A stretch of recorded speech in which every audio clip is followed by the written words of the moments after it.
Is this mixer the next best thing? So I was looking for a new handheld mixer and my husband bought me this one. So it's a handheld mixer that comes with an attached bowl.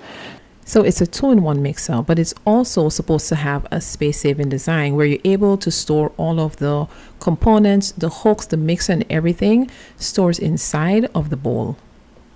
The motor is 200 watts, so it's supposed to be powerful enough to just use simple things like a cake batter or a cake mix, but you're also supposed to be able to mix bread using this mixer.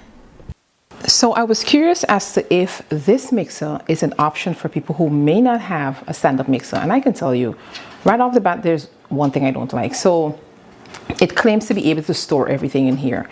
I have spent a good 10 minutes trying to get this to really sit flat enough to store, and it's been an issue. But if that's not a big deal to you, then you can just simply store these in the drawer and put it away.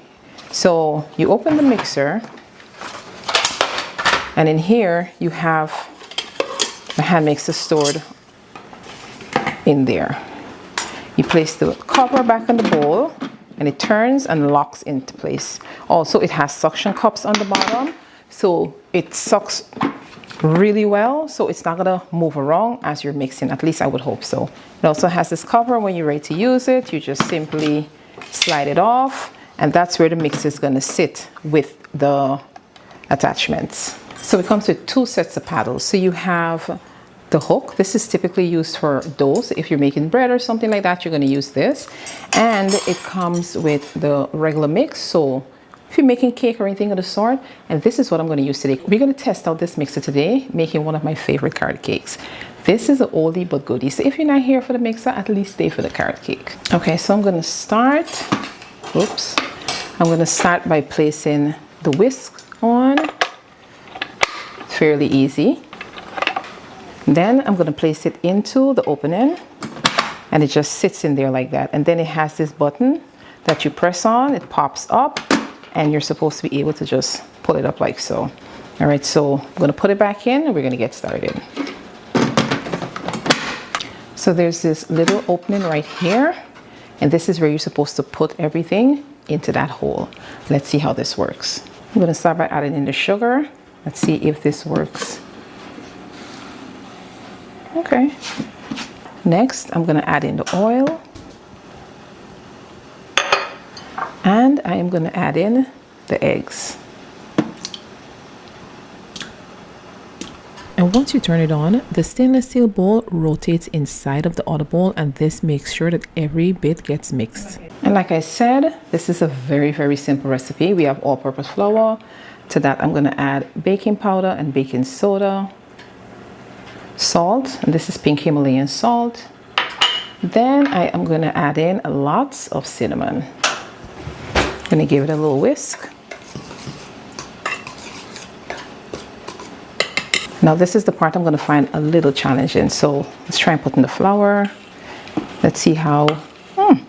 Okay. It's working pretty well. Just have to be a little careful. You just can't dump the whole thing in there unless you want to take off the cover. Then you can do that. There. Cover it and let it mix.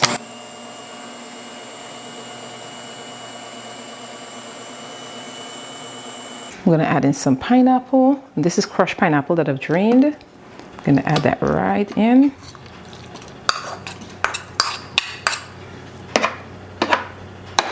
I'm going to add in shredded carrots.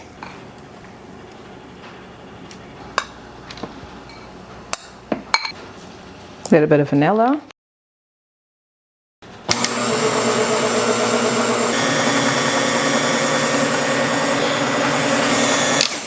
All right, so I'm going to take this off. See how easy this is.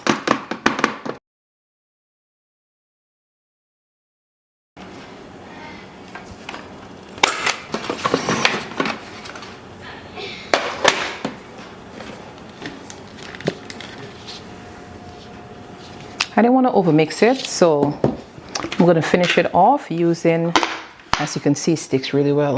So I'm going to finish it off using a spoon. And once I'm finished mixing this for just a few minutes until everything comes together, I'm going to place the batter into my cake pan, which has been greased and floured, and this just helps it to come out easy once it's baked.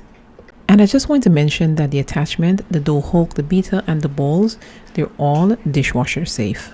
I'm going to pop the cake into the oven and let that do its thing. But I just want to give a final thought on the mixer. While I don't think it's for me because I already own a stand-up mixer, for somebody who doesn't have one, I will give it a solid 7 out of 10. I hope this video has been useful to you. If it has, please subscribe, leave a comment, and I'll see you in the next one.